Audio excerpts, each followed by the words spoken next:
સાસુ ગોડી મેમોન ગતિ રહી આયા પેલા દેવા નથી રહ્યા હવે બહુ બદલાયા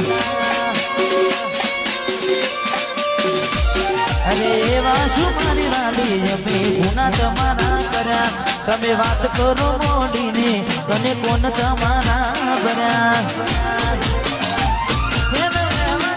વાતો તોય કહેવાય ના રે એવી મજબૂરી શું આવી મારી હું જોયું ને બાર પગડી પેરી લીધી છે પારકાની પછી ક્યોથી નાખી ઓળખો ન મારી મારી જીવ દીવાની ડીંગલી થઈ બીજાની અમે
કરેલા મેસેજ હવે